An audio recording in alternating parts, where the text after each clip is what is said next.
खबरों से सच्चाई तक, वायरल विचार। नमस्कार, आज हम मुंबई की राजनीति में एक बहुत ही दिलचस्प मोड़ पर बात करने वाले हैं। जी 2025 के मुंबई नगर निगम चुनाव, और इस बार माहौल बिल्कुल अलग है। हाँ बिल्कुल। शिवसेना जो दशकों से मुंबई की पहचान रही है, वही अब दो हिस्सों में है। एक तरफ मुख्यमंत्री एकनाथ शिंदे और दूसरी तरफ उद्धव ठाकरे। चलिए तो फिर शुरू करते हैं। जो रिपोर्ट्स बता रही हैं 2022 में जो हुआ, पार्टी में बगावत, पार्टी सीधी सीधी दो हिस्सों में बट गई है। ये सिर्फ नेताओं का बंटवारा नहीं है जैसा आप कह रही थी। नहीं, बिल्कुल नहीं। ये संसाधनों का भी बंटवारा है, विचारधारा के दावों का है, और सबसे अहम जमीनी कार्यकर्ताओं का। अच्छा, तो एक तरफ एकनाथ शिंदे हैं, मुख्यमंत्री हैं वो महाराष्ट्र के। जी, उनके पास राज्य की सत्ता है, पूरा एडमिनिस्ट्रेशन उनके कंट्रोल में है, और शायद जैसा कि सुनने में आता है पैसे भी ज्यादा हैं। हाँ। वहीं दूसरी तरफ उद्धव ठाकरे हैं, जिनके पिता ने पार्टी बनाई थी। हाँ, तो वो कह रहे हैं कि असली शिवसेना तो वही है। पार्टी की विरासत, बाल ठाकरे की पहचान, वो इस भावनात्मक अपील पर जोर दे रहे हैं। उनका तर्क है कि जो पुराना केडर है, जो विचारधारा से जुड़ा है, वो उनके साथ है। बिल्कुल, रिपोर्ट्स यही बताती हैं कि ठाकरे गुट का पूरा फोकस इसी इमोशनल कनेक्शन और वो जो गद्दारी वाला नैरेटिव है, हाँ, गद्दारी, उसी पर टिका है।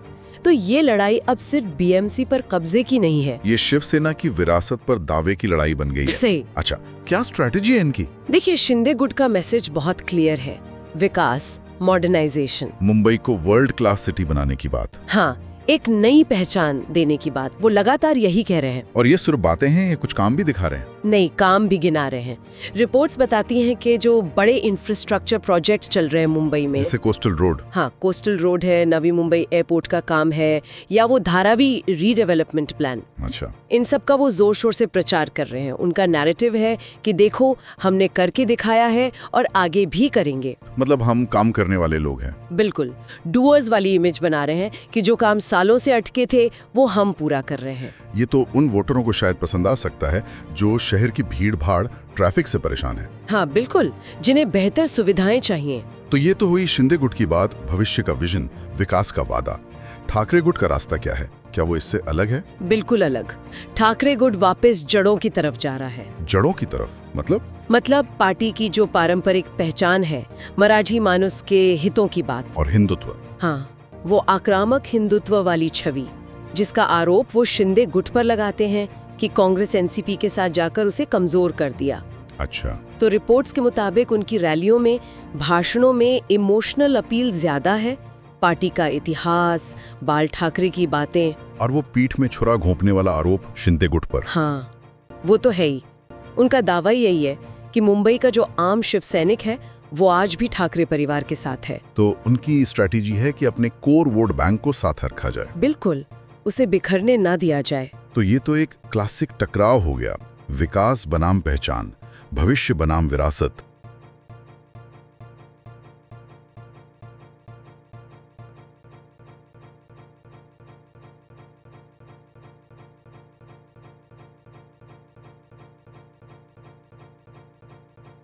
मुंबई के वोटर्स बहुत अलग अलग हैं। एक बड़ा तबका है जिसे बेहतर इंफ्रास्ट्रक्चर चाहिए, बेटर लिविंग स्टैंडर्ड चाहिए। उनके लिए शिंदे का एजेंडा अपील कर सकता है। ठीक है। लेकिन एक बहुत बड़ा वर्ग वो भी है जिसका शिवसेना से दशकों पुराना भावनात्मक और सांस्कृतिक जुड़ाव है, खासकर मराठी भाषी आबादी। जी, उनके लिए ठाकरे की अपील ज्यादा मायने रख सकती है। कुछ विश्लेषण ये भी कहते हैं कि शायद मिडिल क्लास और युवा विकास पर ज्यादा ध्यान दें। हाँ, और जो पुराने पारंपरिक शिव सैनिक हैं, वो शायद विरासत के साथ खड़े रहे। तो लड़ाई इन्हीं अलग अलग वोटर ग्रुप्स को अपनी तरफ खींचने की है। बिल्कुल। और जाहिर है ऐसे माहौल में आरोप प्रत्यारोप तो होंगे ही। वो तो जोरों पर है। शिंदे गुट लगातार कह रहा है कि उद्धव ठाकरे ने बाल ठाकरे की विचारधारा से समझौता किया। हाँ, खासकर 2019 में जब एमवीएस सरकार बनी, बीजेपी को छोड़कर कांग्रेस एनसीपी के साथ जाना। इसे वो सत्ता के लिए विचारधारा का सौदा बता रहे हैं। जी। और दूसरी तरफ ठाकरे गुट की पूरी कहानी ही विश्वासघात पर टिकी है। हाँ, वो शिंदे और बाकी विधायकों को गद्दार बता रहे हैं, जिन्होंने पार्टी और शिव सैनिकों को धोखा दिया। उनकी सभाओं में वो खोखे सरकार वाले नारे भी सुनने को मिलते हैं। हाँ, मतलब पैसे लेकर सरकार बनाई। तो ये लड़ाई अब सिर्फ राजनीतिक नहीं रही, ये बहुत पर्सनल और इमोशनल हो गई है। यही बात दिलचस्प हो जाती है, क्योंकि ये सिर्फ पॉलिसी का झगड़ा नहीं है, ये लॉयल्टी और पहचान की लड़ाई है।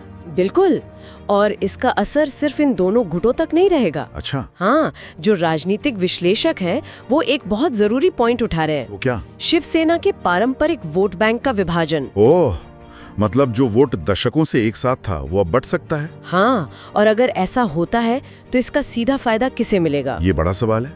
क्या बीजेपी को फायदा होगा, जो पहले शिवसेना के साथ थी अब शिंदे गुट के साथ है? ये एक बड़ी संभावना है। बीजेपी तो हमेशा से चाहती थी कि मुंबई में उनका मेयर बने। हाँ, बीएमसी पर कब्जा करना उनका पुराना लक्ष्य रहा है। तो शिंदे गुट के साथ मिलकर वो शिवसेना के मराठी वोट बैंक में सेंध लगाने की कोशिश करेंगे और अपना जो गैर मराठी और विकास वाला वोट है उसे तो साथ लाएंगे ही। तो अगर शिवसेना का वोट काफी ज्यादा बढ़ गया तो बीजेपी सबसे बड़ी पार्टी बन सकती है। एनसीपी भी अब 2 हिस्सों में है, शरद पवार और अजित पवार। हाँ, वो भी एक फैक्टर है। तो ठाकरे गुट के साथ उनका गठबंधन शायद जारी रहे और वो उम्मीद कर रहे हैं कि जो वोटर शिवसेना के बंटवारे से नाराज है या जो बीजेपी के खिलाफ है वो उनके पाले में आ जाए। हाँ, खासकर मुंबई के जो मुस्लिम, दलित या उत्तर भारतीय वोटर हैं उनमें शायद उन्हें कुछ फायदा मिले। तो मतलब मुकाबला कई जगहों पर त्रिकोणीय या चौकोणीय भी हो सकता है। बिल्कुल हो सकता है, कुछ स्रोत यही विश्लेषण कर रहे हैं और ऐसे में नतीजे कुछ भी आ सकते हैं। तो ये लड़ाई सिर्फ शिंदे और ठाकरे की नहीं है, इसका असर राज्य की राजनीति पर भी पड़ेगा और शायद कुछ हद तक राष्ट्रीय राजनीति पर भी। तो ये सब समझने के बाद हम फिर से उसी बुनियादी सवाल पर आते हैं। जो जानकारी हमारे पास है वो हमें किन बड़े सवालों के साथ छोड़ती है।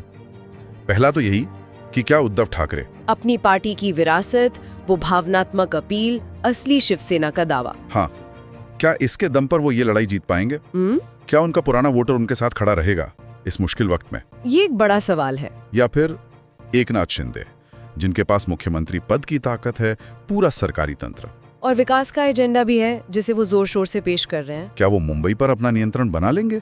क्या मुंबई का वोटर पुरानी वफादारी को छोड़कर भविष्य के वादों पर यकीन करेगा? देखिए, ये मुंबई के वोटरों के लिए वाकई एक ऐतिहासिक फैसला होने वाला है। उन्हें सिर्फ पार्टियों के बीच नहीं चुनना, उन्हें शिवसेना की 2 अलग-अलग परिभाषाओं और दिशाओं के बीच चुनना है। ये सवाल सिर्फ वोटों के गणित का नहीं है। नहीं, ये मुंबई की राजनीतिक संस्कृति के भविष्य का भी सवाल है। मुंबई की राजनीति हमेशा से ही बहुत पेचीदा रही है और इस बार शिवसेना के विभाजन ने इसे और भी ज्यादा जटिल बना दिया है और दिलचस्प भी। तो हमने देखा कि मुंबई नगर निगम चुनाव 2025 सिर्फ एक लोकल इलेक्शन नहीं है, ये कई बड़े सवालों और संभावनाओं से भरा है। एक तरफ शिवसेना की विरासत और इमोशनल कनेक्शन का दावा है उद्धव ठाकरे के नेतृत्व में, और दूसरी तरफ सत्ता की ताकत, एडमिनिस्ट्रेशन का कंट्रोल और विकास का वादा एकनाथ शिंदे की तरफ से। शिवसेना के घर की ये लड़ाई अब मुंबई की भविष्य की लड़ाई बन गई है। और हमारे पास जो जानकारी है वो इस टकराव के अलग अलग पहलू, रणनीतियां और संभावित नतीजों की एक बहुत ही उलझी हुई तस्वीर पेश करती है।